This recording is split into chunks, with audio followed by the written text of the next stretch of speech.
Where are the strengths and weaknesses of the 2023 NFL draft class?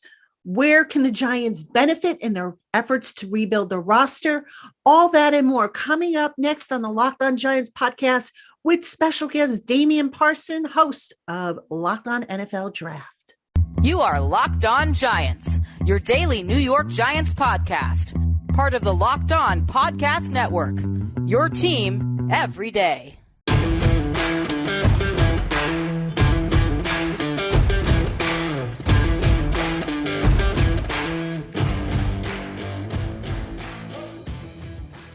Hello, New York Giant fans, and welcome to a Friday edition of the Locked On Giants podcast, part of the Locked On Podcast family, your team every day. I'm your host, Patricia Traina. Happy Friday to everybody. Glad to have you with us. Thank you for making us your first listen of the day, or if watching on YouTube, your first watch of the day. And as promised, I'm really excited to have this next guest on the program. He is Damian Parson. He is a national scout with the Draft Network. He is also one of the new co-hosts over at Locked On NFL Draft. If you have not checked out Locked On NFL Draft, what are you waiting for? You're doing some great stuff over there. So Damian is here. We're going to talk about the combine a little bit. We're going to talk about the draft class. We're going to talk about Giant needs. We've got a whole bunch of stuff to talk about. Damian, welcome to the Locked On Giants podcast. Patricia, appreciate the invite. I'm really looking forward to it. Giants Nation, really talk some ball with you guys and, get ready for the combine. It's literally next week. So I'm excited about it, flying out Monday. So they're really excited for this event. Yeah, it's going to be a big one and an important one, for the Giants. But, let's start off, if we could. At last we left the draft world. The Senior Bowl had just wrapped up. What did we learn from the Senior Bowl? I mean, I know that's only part of the class because you've got the underclassmen and whatnot, but in terms of how the draft class is shaping up, where are the strengths of this class and where are the weaknesses so far? The strengths of this class, really lie within the cornerback class. Is really deep. I'm for me right now, I'm thinking you're looking at not just 2 rounds, 3, possibly 4 rounds deep of talented, cover guys, right? That can fit multiple schemes and do different things, play inside, play outside. The defensive line is, to me, the defense is really a strong suit in this class. A lot of different defensive linemen in terms of interior D-line, edge rushers, kind of combo hybrid guys, right? And then, of course, the safety group is pretty solid as well. And then on offense, right now, I think the offensive line is pretty good. Like, I think people, now that we're in the draft cycle, people are starting to hear names like Steve Avila, who was down at the Senior Bowl from TCU, the guard, Matthew Bergeron, who was a tackle from Syracuse, who was also in Mobile. There's a lot of different names and body types and guys who fit different skill sets and schemes, but teams who need offensive line help, this class can really tap into that. And I think one of the biggest misnomers is the wide receiver class is bad. Like, people are really down on the wide receiver class, and me and Keith talked about that on the most recent episode of Locked On NFL Draft. And it's because we got as a community, we had Jamar Chase, Devonta Smith, Jalen Waddle, Rashad Bateman, Rondale Moore. That's 5 guys who are all in the same class. And that's not the norm. Like, yes, it's going to be a lot of talent that comes in, but you can't expect to have 3 wide receiver ones, like, drafting the first top 15 picks, year after year. So this is actually a pretty solid class. And it's more talent and depth than people give it credit for. Where do you see the best value for this particular class? What positions?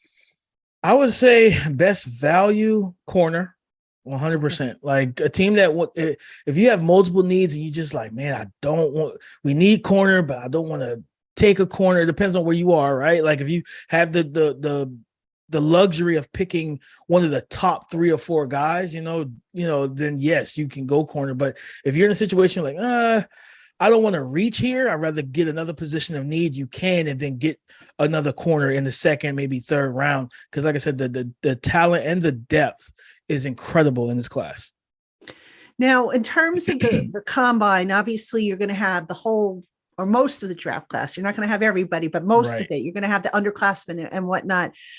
how do you, and in terms of stock, I know several guys help their stock at the Senior Bowl, but how much can a guy realistically help his stock at the combine when it's just basically the underwear Olympics, as they said? It's we talked about that, on the most recent podcast as well. And it's more so, it's tough because a lot of other positions, they do drills that don't really translate to the league in terms of like playing in games. So it's like you're kind of watching it like, why exactly are you going through this drill here at the combine? And of course, the 40 times are going to be big for a lot of guys. And like Michael Mayer, the tight end from Notre Dame, running a 4.7, 4.8 40 for him, that might be the kiss of death where he's just dropped out of the first round entirely. Right. But like running a 4.6, 4.55, like, okay, that's going to lock him in as a guaranteed first round pick 9 times out of 10. So the 40 will matter for certain positions.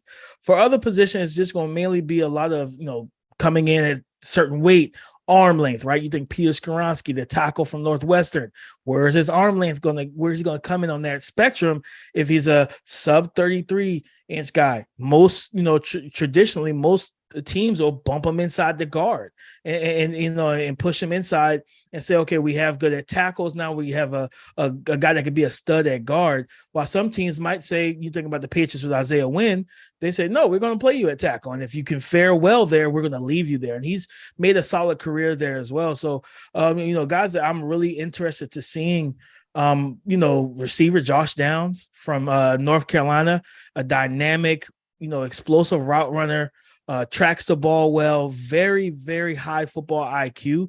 And he's more than likely going to be a slot receiver, but just one of those guys that like you want to have on your team. Like he understands how to get open, leveraging all that stuff. Like he does it so well.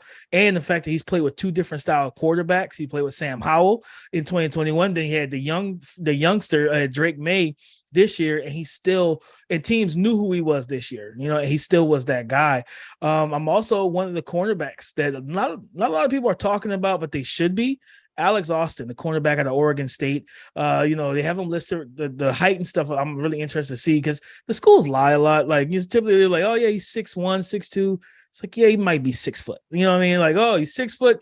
He might be 5'10". So it's like, you got to always be aware with that. So like being able to get the full measurements for him, but like, a really headsy kid, comes from a great background, plays man and zone, a dynamic athlete from what I've seen on tape as well. And honestly, I think he's somebody that could rise just coming out of Indianapolis. I want to backtrack a little bit, Damian, because you mentioned some positions where it's really deep that just so happen to be New York Giant needs. And I want to get some names from you, guys that maybe you think might be a fit for the Giants. And let's start with cornerback, because that is a need. The Giants had to cut James Bradbury last year due to salary cap constraints. And, they never really got somebody to replace him. They had Aaron Robinson who played slot in college. They tried him out there and then he got hurt. Dory Jackson got hurt and the whole depth issue was exposed. But who are some names that you think would be good fits for the Giants scheme? They run a lot of press man type of coverage. Who should we be looking at? Julius Brents out of Kansas State, one of the guys that really took Mobile by storm a couple weeks ago. His reps in press man and one-on-ones were phenomenal. Just really tall. I think he has the longest reach of any corner that's come into Mobile over the past couple of years. Big, tall kid. I believe he's 6'4", over 200 pounds, or around 200 pounds. Great length and the patience to be able to understand how to use his length in terms of playing press man. He does a great job of that, but he also can drop off and cover 3 zone. And, he's got the length to where it makes it, his height and length makes it difficult for quarterbacks trying to throw the ball over the top of him if he's sitting in the midway point of a zone read, from his stance. And it just really impressed with him. Watch him against Quentin Johnston when they played in the Big 12 championship game. It was kind of an up and down game. Quentin Johnston, one of the best receivers in college football. So you expect that. Good on good. You're going to win some, you're going to lose some. But just watching him down in Mobile, for one, being able to appreciate that size, but then the movement skills, the patience was really good for him. And then also you look at Keely Ringo out of Georgia, right? He comes from, two-time national champion, back-to-back, has that championship pedigree, really hard and well coached from Kirby Smart, headsy guy, extreme athlete. You're talking 6'2", possible 6'3", 215, maybe 20-pound corner that's tested like coming out of high school. He ran a 10.4 in the 100-meter dash. To give it some perspective, when DK Metcalf ran against the Olympic track runners back in, I think it was 2021, he hit a 10.36. So this is a kid in high school as a junior who was not too far from what DK Metcalf ran as a grown man. So he's an extreme athlete, really explosive, good ball skills as well. Can play press man, but also similar to Brent's, can play that cover 3 zone. Alex Austin, who I talked about, is more of probably a day 2 guy that if you wanted to pass on corner, maybe go receiver, which I know that's a position of need for the Giants right now. You could look at him. It's a couple guys that I think that Wink Martindale, who loves to play, coming from Baltimore, he loves that press man, that physical, beat you up at the line of scrimmage. And there's a couple guys that, especially the ones I named, but there's a few more that really could fit that bill. You mentioned receivers. 2-part question here for you. Why do you think this class is getting such a bad rap as not being a strong one? And then, with receivers, there's always like different flavors. You've got tall, short, slot, X, and so forth. Where do you see the strength in terms of is it, X receivers, slot guys? Where's the strength?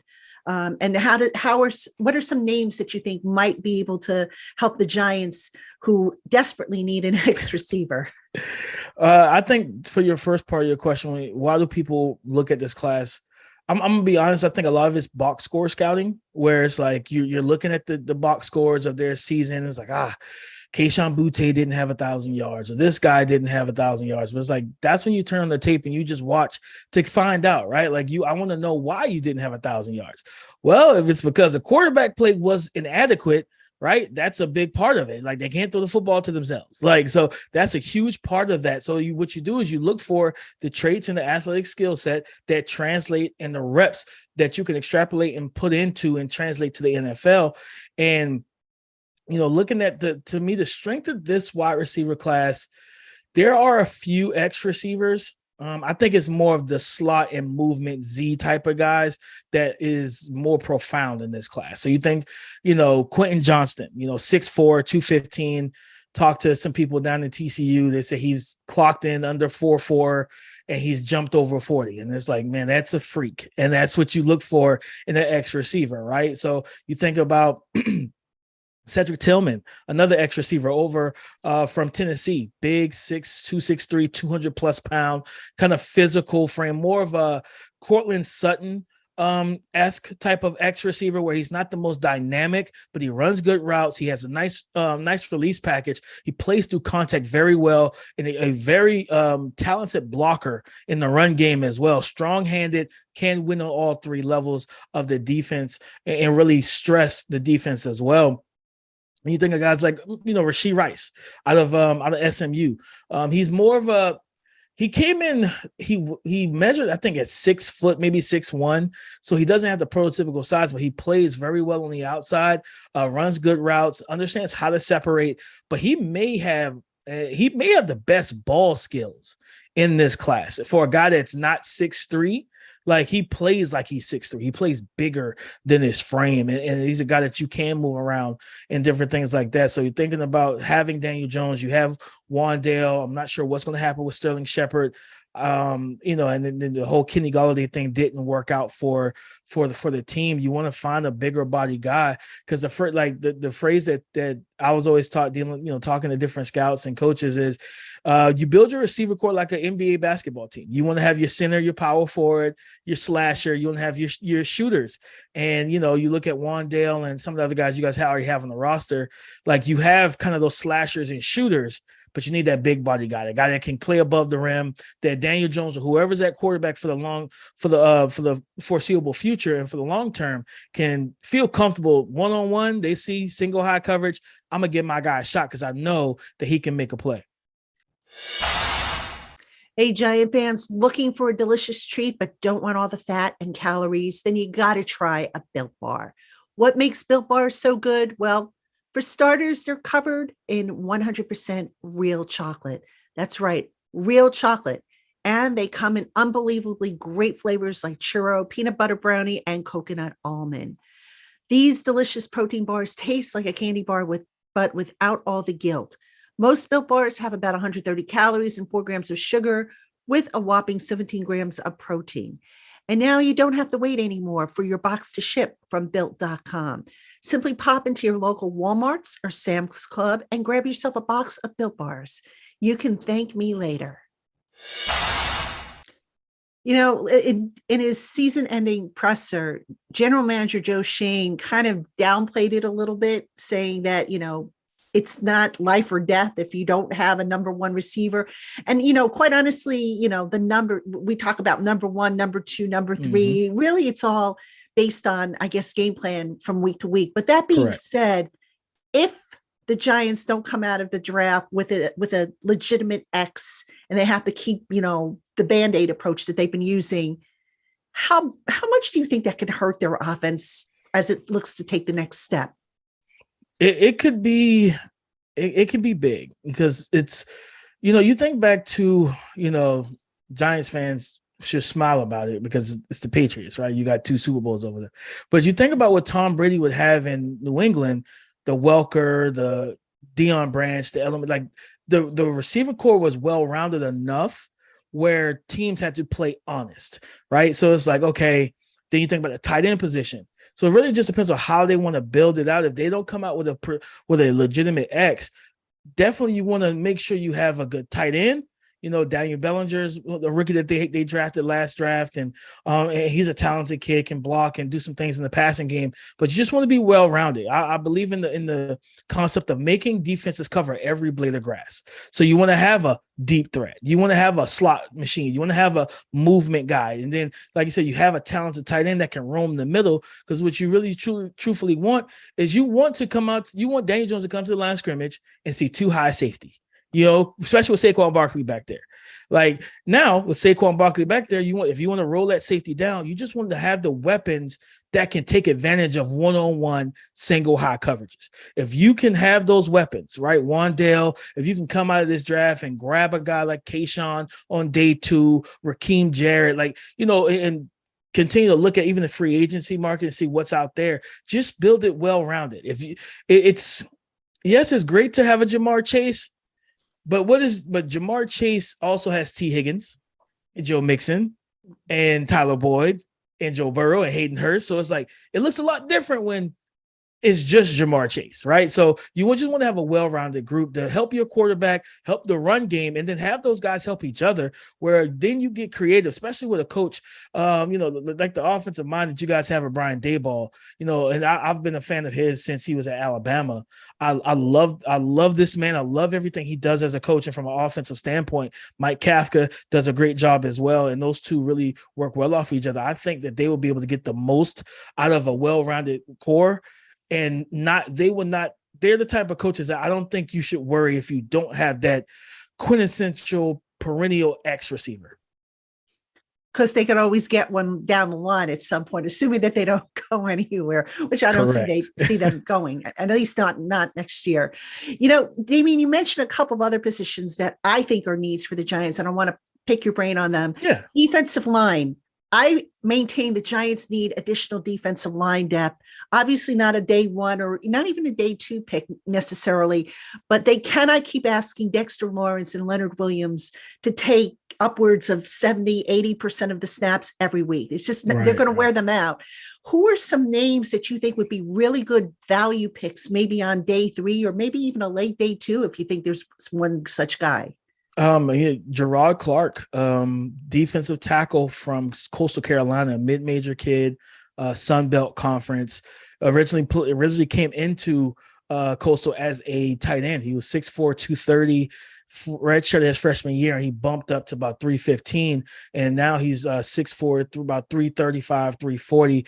Nose tackle, can play some one tech and maybe slide down a little bit to the three, but a guy that can two gap, can come in and really give those interior defensive linemen a breather. Is physical, strong, has a nice little burst off the line, and he's a guy, because he is a former tight end and he's still a little relatively new to the D tackle position. He's still learning different hand counters and how to use his skill set. So it's always interesting to see guys who are physically talented, but they don't know how to use it just yet, and they're young in their position. I think he's one of those guys that fit that bill. Zach Pickens, interior defensive lineman, more of like a three tech, single gap interior pass rusher out of South Carolina. He was a 5-star recruit, highly recruited, highly thought of, athletic, can convert speed to power well. It just, the consistency was never there for him at South Carolina, and he just never took the step that everyone expected from him as a 5-star recruit. But I think that's another young man that you can get on late day 2, early day 3, more than likely, unless he just goes to the combine and just completely blows it up, athletic testing wise, and that will shoot guys up certain boards. But, you look at those guys, Byron Young, interior defensive lineman from Alabama. There's 2 Byron Youngs. One's the edge and one's the interior D-line. And this one plays on interior D-line. Strong, has a nice little get off the line of scrimmage as well, and projects more of a rotational guy. But, that's what you like your question. That's what you need. Guys that can come in, still hold them at the point of attack in the run game. If you need them to create some pressure, collapse the pocket on the interior and give your stars on the interior D-line some time, yeah, they can definitely do that. Damian, one position you didn't mention, and I've got to ask you about it because it's such a glaring need for the Giants, is linebacker. Look, everybody's looking for the next Luke Kuechly. I don't know if there's ever going to be a Luke Kuechly again in the draft, because he could do it all. Right. But certainly you want to have speed at that position. You want to have a guy who can not only play the run, fill those run gaps, which was a big problem for the Giants all last year, but you want somebody who can cover those backs and tight ends that leak out of the backfield. Are there any guys that remotely come close to being able to do that? Oh, yeah, definitely. Dan Henley, linebacker from Washington State, former safety, convert to playing linebacker. Saw him down in Mobile. It looks good from a physical standpoint, but man, like the leadership, the explosiveness, the trigger downhill to fill the run lanes, blitzing in the pass protection game, just being able to beat up running backs who are trying to square him up. And then he dropped off into the passing lanes and in the zone coverages very well down in Mobile. You think about Henry To'o, linebacker from Alabama who transferred from Tennessee. He's not as dynamic of a athlete as Henley is, or even Trenton Simpson, whatnot, but like Henry To'o is extremely instinctive, right? Like a guy that has really good eye discipline. He doesn't fall for all the pre-snap motions and all the eye candy that offenses want to give guys now. He's just really sound. He's best way to put it, he's a steady Eddie, a guy that will do whatever you need. He does have sufficient range to make plays from the middle linebacker spot to the outside. So he's someone to keep an eye on. Noah Sewell, who I think his stock has dropped severely because he didn't have the season everyone was expecting after having such a successful 2021 for the Oregon Ducks. But, around 240, 250 pound, almost a throwback linebacker because they're not built that way anymore. You know what I mean? But he plays the interior linebacker position, can fill the run without a problem. Physical, downhill thumper, who can also rush out. You can really walk him up as a sandbacker, put him ahead up on tight ends and have him set the edge in the run game. And he can blitz through the A gap and really create pressure that way. And then one guy that's very interesting is Jack Campbell from Iowa. Now, Jack is probably going to be a day 2 guy. So I've seen some mocks with him like late first before, but he's a talented kid. Like, those don't sleep on those Big Ten linebackers, man. Those Big Ten linebackers can play. And he's a guy that fills the run well, instinctive. I think from an athletic standpoint, he's good enough. And he just really gets into the passing lanes well. Like I said, he can blitz, stuff the run. So he definitely this linebacker class isn't as touted as some would want it to be. and people devalue the linebacker spot. But I always say, man, you don't know what you don't have. You don't know what you are missing until you don't have it. And like, you don't know how much you need a linebacker until you don't have a good one. And that's when that glaring, that's when that spotlight, right, really shines. It's like, man, our linebackers are not sufficient. They're not getting it done. And it's like, well, yeah, we don't have the talent that we need at the position. Yeah, and the Giants haven't really had the talent. I mean, they've got the Beavers kid from that they picked last year, but he spent the whole year on, with an ACL, and who knows how he's going to come back from that. But otherwise, that was a position for the Giants where they rotated in like 4 different guys, all not because of injury, which was just wild. Incredible. You don't see that very often. No, you don't. So that was kind of wild. All right, a couple more positions I want to ask you about, and then I want to ask you about the first round of the draft, Damian. You mentioned offensive line. Now, one of the Giants' needs, I think, is going to be interior. Specifically, I'd like to see them get a center and a guy who has done it before. John Michael Schmitz is a guy that I really like. I don't know that he makes it to the Giants down in round 2. Who are maybe some other interior offensive linemen who maybe they're guards, but they can play center, or, the Giants could probably use a young guard, because I don't, after this year, Mark Lewinsky, I think, is done with the guaranteed money. So they've got to start looking at that interior. Yeah, no, on day 2, he played center for Wisconsin, Joe Tippmann. And I believe he's 6'6", about 315, 320. Big guy, but he gets out, he moves well, strong at the point of attack, has a nice anchor to be able to drop his hips and really get his feet planted to stop any forward momentum from interior rushers. And Wisconsin runs a lot of power, but they also run some zone stuff as well. And it's very rare that you see a center that's able to snap and pull in the run game or the screen game. And he does that very well, especially for a big body guy. So I think, I've talked about him a lot on Twitter, and like I've recently seen him in like 1 or 2 mocks in the first round. I don't know if that's going to happen, because John Michael Schmitz is going to be that first. I think he's the best interior offensive lineman in his class, but Joe Tippmann, in terms of centers and with his body type, his strength and his length and everything, he can play guard as well. Cody Mock, the interior, the tackle, who everyone now looks at as interior offensive line from North Dakota State. It's very similar to Quinn Miners, who was drafted to the Denver Broncos about a year or 2 ago. Just really physical kid, really gifted. He just looks the part, athletic, strong-handed, really good, grip and latch once he gets in and gets his hands fitted on guys. And I think he snapped in Mobile. He played guard, and they had him take some reps at tackle, which is his natural position. But because of his arm length, he most likely is going to get kicked down into the guard spot. Andrew Voorhees played tackle. He plays guard. He played guard this past season. Very well experienced. I think over 1,500 snaps in college, maybe closer to 2,000 if I remember correctly. He's been in college for a while, and he's very experienced. He's more of a guy that's at his floor or at his ceiling. The ceiling may not be extremely high, but you talk about just being able to come in, be a potential day 1 starter, because he already knows he's played the game for so long. And he's strong, moves well. Like I say, he was a tackle.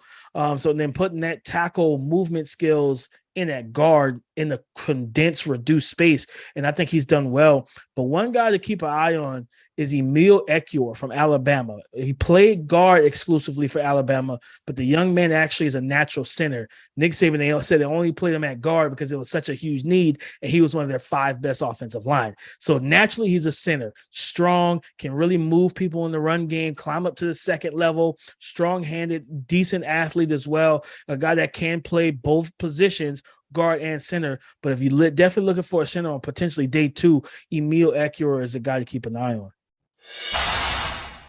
Hey, Giant fans, with free agency right around the corner and then the draft, the NFL GMs are going to be very busy building up their rosters. And speaking of which, if you've ever dreamed of building a roster as a GM, now is your chance with Ultimate Football GM.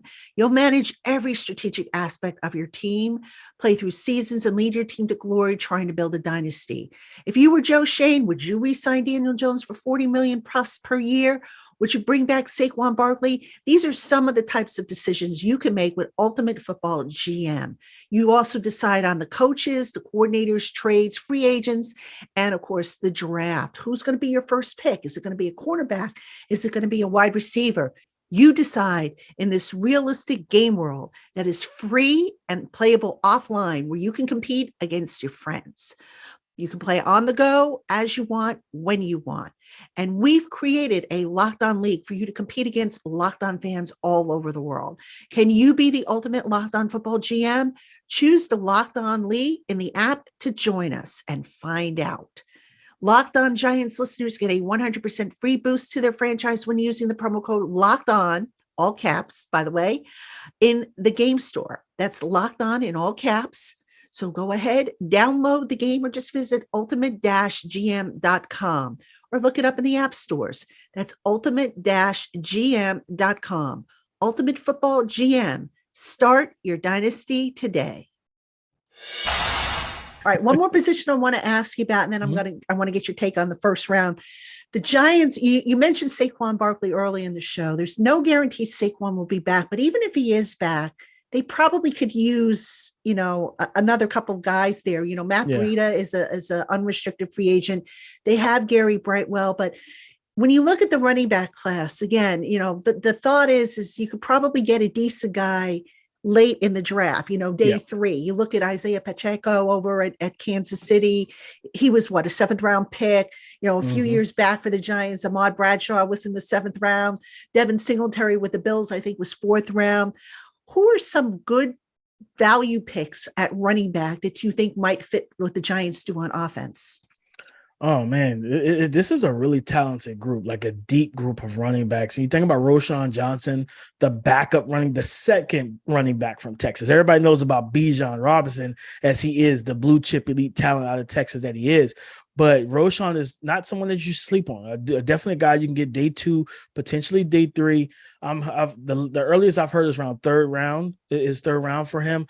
He had a successful and really impactful first day in Mobile, and then I believe he either sprained his hand or broke his hand, or he had a hand injury that held him out of practice and out of the game the rest of the week. He injured it in the middle of practice, and he continued to practice. So he showed that toughness, physical runner. He's a former quarterback, converted to running back coming out of high school. He has a good build, nice filled out, thick frame to handle between the tackle runs. He's good in pass protection, and he can also catch the ball in the backfield. It's just he didn't have the workload because, of course, when you have a Bijan Robinson, you feed a Bijan Robinson. But this young man can really play the game, at a high level, I believe, and he could be a potential steal for a team late day 2, early day 3.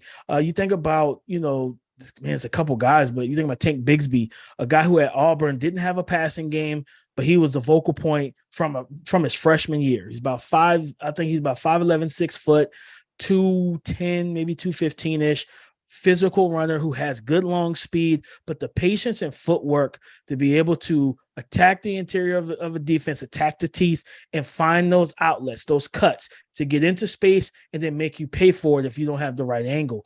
You think about, especially if you're looking for a potential change of pace back, even with Barkley, right? Like the names that you listed are fine, but they don't move the needle. And you always want to have ability to, hey man, if we take Barkley out, teams still have to worry about who's back there. You think about Tajay Spears. He was one of the stars down in Mobile. Explosive, violent cutter in terms of changing direction, can catch the ball out of the backfield. He came in, weighed about, I think, 200 or 205. So good size for the running back position. Just a dynamic guy. And you think about being able to pair him with the Saquon and them two come out of the huddle together, and defense is trying to figure out, all right, now you can move Saquon into the slot, or you can go empty and give Daniel Jones 2 slot running backs to pull those linebackers and really create mismatches with Brian Daboll's offense. But another name who's a big sleeper is Israel Abanikanda, running back out of Pittsburgh, a blazer. I think he fits more of the zone run stuff that you guys do from time to time. And just one cut guy, wants to get upfield. And man, once he gets in the open field, it's usually a house call. He's really explosive, really fast, very similar. You think about Illinois running back Chase Brown, who was down in Mobile. But Israel is a guy that no one's really – you have a few people talking his name up, but I'm telling you right now, like this is a guy that definitely deserves to have the eye on him. And I think he's probably going to be 4th round pick, earliest right now. All right, Damian, final question for you. The Giants are set to pick 25th because I think the Dolphins pick is forfeited as part of their penalty that they had. So that being said, usually when you're picking that low in the draft, you start to see clusters of grades. So it's like that's where probably, I guess, need comes into play. How do you kind of see that bottom part of the draft shaping up? And if you're the Giants, where do you think the best value at 25 is in terms of a player in position? I think it's going to shake out. I think there's going to be a couple runs, and I think there's going to be a run on quarterback, especially in the top 12. I think there's going to be, I think all the big 4 names at quarterback are going to be off the board, which is good for teams like the Giants because it pushes other players down the board, right? So I think it's going to be a run on quarterbacks. I think there's going to be a run on tackles, with Skoronski, Paris, DeJuan Jones potentially, and Broderick Jones from Georgia. I think they're going to see about 4, potentially 5 tackles come off the board within the first 25 picks. And then there is going to be a run, I believe, at some point on corner. I think that's where, if everything shapes out the way I kind of envisioned it, with the quarterbacks early, tackles shortly after the quarterbacks, then you get that cornerback run, which would be in between that probably 18 to 25 range, where I think you guys fall into. And I think that's the spot where you can probably more than likely get you a cornerback 1, a guy that fits the bill physically, athletically, size-wise, and has the versatility and skill, and it fits what Wink Martindale wants to do. He was down in Mobile, so he got a good eye, right up and close on a lot of those guys who were down there. And like I said, he was able to see Julius Brents and the rest of those guys that were there, which was a really talented group that Jim Nagy had. So I think corner is more than likely the spot. That's the spot I expect you guys to be able to take advantage of. Because I do believe the quarterback run and the tackle run are going to happen before the cornerback run. We might see 2 or 3 come off the board, potentially in the top 18 picks. But then after that, you can potentially see Cam Smith from South Carolina, Keely Ringo, Julius Brents, Emmanuel Forbes, Caillou Blue Kelly. There'll be plenty of talent at the cornerback position when you guys get on the board, I expect. And a big need again for the Giants, one that not a lot of people are talking about, but you got to have coverage on the back end to make the front end work a little bit better. So, especially dealing with those guys in Philly, you need as many corners as possible. Yes, absolutely. Damian, great stuff. I appreciate all your expertise. Excited to have you as a colleague here on the Locked On Network. Folks, you can find him at Locked On NFL Draft. He is one of the co-hosts over there. They're doing shows on a regular basis. Check the work out. You can also find his written work over on the Draft Network. He's a national scout over there. You can see his Twitter handle below. Make sure you follow him, like, subscribe, whatever you need to do. Do not miss his work. So, Damian, appreciate you coming on. Giant fans, appreciate you tuning in all week long.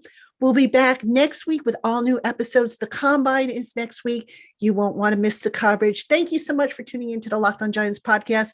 Have a great weekend, everybody.